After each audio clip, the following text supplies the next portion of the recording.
मैं डॉक्टर अमरजीत वाघ, मैं child neurologist हूँ। मैंने बच्चों का मेंदु रोग और मिर्गी रोग विशेषज्ञ मैं नागपुर में प्रैक्टिस करता हूँ।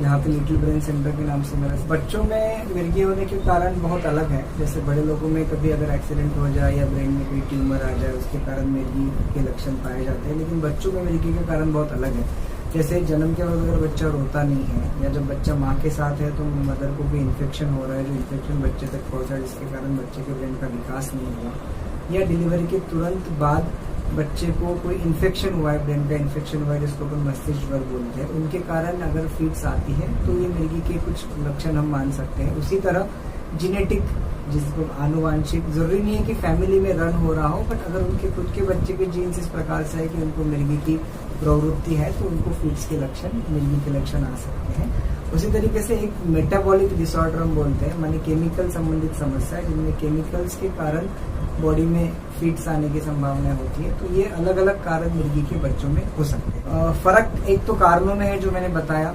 ट्रीटमेंट में भी थोड़ा बहुत फर्क है, और तीसरा फर्क है कि मिर्गी के लक्षण जो बड़ों में और बच्चों में अलग किस्म के हो सकते हैं। हम सबको एक ही मिर्गी का प्रकार पता है, हाथ कर टाइट करो, आंखें ऊपर घुमाए, मुंह से फेस निकले तो हम बोलते हैं कि ये मिर्गी है। बट बच्चों में काफी अलग अलग तरीके से ये लक्षण आ सकते हैं। जैसे अचानक से बच्चा एक तरफ देखता रहे, आप उसको आवाज दे रहे हो फिर वो आपकी तरफ ध्यान नहीं दे रहे, इसको ऑब्सेंस एपिलेप्सी बोलते हैं। वैसे ही कभी कभी नींद से उठने के बाद एक के पीछे एक बच्चे सर नीचे पटकते हैं, जो एक किस्म का स्पाजम्स हम बोलते हैं। कभी कभी शरीर के एक हिस्से में ही हाथ पैर झटकते हैं बच्चे, जिनको पार्शियल सीजर्स बोलते हैं। तो मिर्गी के लक्षण अलग अलग हो सकते हैं और वो बच्चों में और बड़ों में थोड़ा सा डिफरेंस होता है। बाकी इवन कारणों में डिफरेंस होता है। ट्रीटमेंट मोटा मोटी ऑलमोस्ट सेम होती है, कुछ स्पेसिफिक मेडिसिन अगर हम छोड़ दें तो। जैसा आपने कहा कि ये सच में मिथ्स ही है, इनका फैक्ट से कोई कनेक्शन नहीं है। मैक्सिमम 90% ऑफ फीड्स के लक्षण या जो फीड आती है तो वो फीड खुद ही रुक जाती है 90% सिचुएशंस में 1 से 1.5 मिनट के पीरियड में। तो इसलिए ये चप्पल सुंघाना या पैर सुंघाना, इनका कोई भी साइंटिफिक बेस नहीं है। सिर्फ जब भी बच्चों को इस प्रकार की फीड्स या बड़ों को इस प्रकार की फीड आ रही है तो बस उनके पास रहिए ताकि उनको कोई इंजरी ना हो। अगर उनके बटन्स वगैरह टाइट है, शर्ट्स टाइट है तो उनको थोड़ा सा लूज करिए, यही हमको करना होता है। बाकी ये सच में गलत धारणा है, इनका फैक्ट से कोई भी कनेक्शन नहीं। इसीलिए जब भी मिर्गी शब्द का इस्तेमाल होता है तो लोग बहुत डर जाते हैं, उनको यही लगता है कि कभी भी ठीक नहीं होने वाली बीमारी है। जबकि अब साइंस इतना आगे चला गया है कि बहुत ज्यादा मात्रा में हम बच्चों को ठीक कर सकते हैं, बहुत सारी मात्रा में हम कंट्रोल कर सकते हैं। कुछ है जैसे 20-25% केसेस है जिनमें इश्यूज आते हैं, बट मैक्सिमम 60 to 70% केसेस में हम बहुत अच्छे तरीके से पूरा क्योर कर सकते हैं या बहुत अच्छे तरीके से उनको कंट्रोल कर सकते हैं। सारा निर्भर करता है कि कारण किस प्रकार से आ रहा है। और आजकल साइंस इतना आगे गया है कि सिर्फ दवाइयां नहीं, दवाइयों के अलावा भी बाकी बहुत सारे ट्रीटमेंट मोडालिटीज, ट्रीटमेंट ऑप्शंस है जिनमें बच्चों में फर्क नजर आता है। अगर बात की जाए बच्चों में खास करके 2-3 चीजें हमने सिर्फ मिर्गी के अलावा बाकी भी चीजें देखनी चाहिए कि बच्चे का बौद्धिक विकास कैसा है, बच्चे का डेवलपमेंट कैसा है, कि उम्र के हिसाब से बच्चा सही ढंग से चल रहा है क्या, सही ढंग से बात कर रहा है क्या।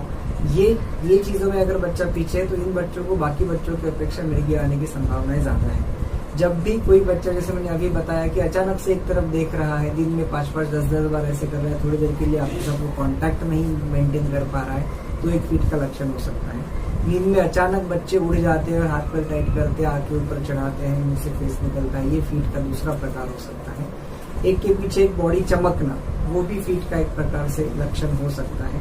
शरीर का एक हिस्सा या सिर्फ फेस का हिस्सा फड़फड़ाना, ये भी एक प्रकार से फीड के लक्षण हो सकते हैं। तो ये फीड्स के लक्षण की तरफ हमें ध्यान देना जरूरी है। नींद को मिर्गी की बीमारी है, उनमें अगर नींद सही तरीके से नहीं हो रही है, प्रॉपर एक 7 से 8 घंटे की नींद नहीं हो रही है, तो उनको फीड के दौरे ज्यादा आ सकते हैं। तो इसलिए इन लोगों को डेफिनेटली एक प्रॉपर स्लीप पैटर्न मेंटेन करना बहुत वही है। पहली चीज तो मिर्गी की बीमारी से डरिए मत। माने किसी भी, जैसे बड़े लोगों को डायबिटीज हो रहा है, किसी को हाइपरटेंशन हो रहा है या किसी को कोई दूसरी किस्म की बीमारी है, उसी प्रकार से कॉमन बीमारी मिर्गी है। जबकि उन बीमारियों से भी ज्यादा असरदार इलाज मिर्गी का अवेलेबल है। ये लोग बहुत अच्छे तरीके से काफी नॉर्मल लाइफ जी सकते हैं, कम्प्लीटली नॉर्मल लाइफ जी सकते हैं।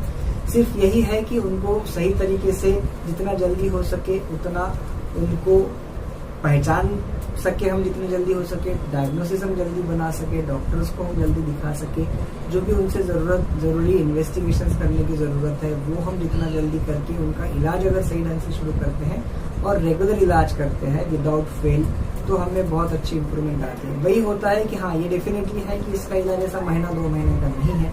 अगर इलाज शुरू हुआ तो बहुत 2-3 सालों तक बहुत बार मेडिसिन देनी होती है।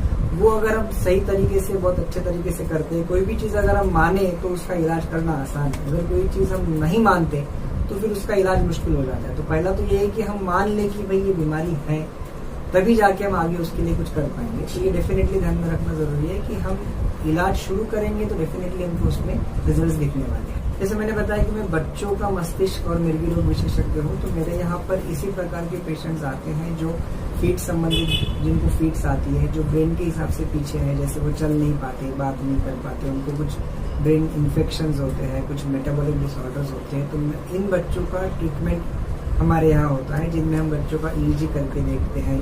बहुत बार आंखों की जांच करने की ज़रूरत होती है, बेरा करके कान की जांच करने की ज़रूरत होती है। वैसे हमारे यहाँ थेरेपिस्ट है, जैसे इन सारे बच्चों को फिजियोथेरेपी की ज़रूरत होती है, ऑक्यूपेशनल थेरेपी की ज़रूरत होती है। तो ये सारी फैसिलिटीज़ हम हमारे सेंटर पर रखते हैं, जिसके चलते पेशेंट्स को अंडर सिंगल रूप सब कुछ मिल पाए। मैं पिछले 7 साल से ये काम कर रहा हूँ और मैं डेडिकेटली सिर्फ चाइल्ड न्यूरोलॉजी का ही काम करता हूँ। सच में वही एक सेटिस्फैक्शन है, बाकी तो सब मोह माया है। सिर्फ वही एक है जिसके लिए हम डॉक्टर ने काम करना चाहिए।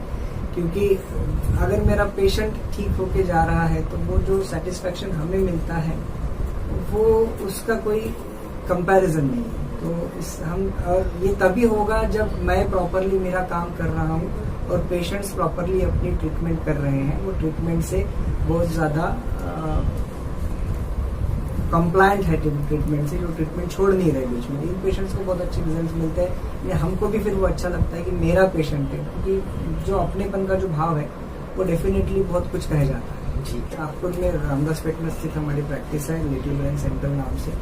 और अगर आप नेट पे सर्च करते हैं तो हमारा नेट पे कॉन्टैक्ट नंबर और सब एड्रेसेस अवेलेबल है। आप कभी भी चाहे हमें कॉन्टैक्ट करें। मैं कहूँगा कि मिर्गी एक कॉमन बीमारी है जो बहुत हद तक ठीक हो सकती है, बहुत हद तक कंट्रोल हो सकती है। जितना जल्दी आपको लक्षण समझ में आए, आप तुरंत अपने डॉक्टर के पास जाके सलाह लीजिए।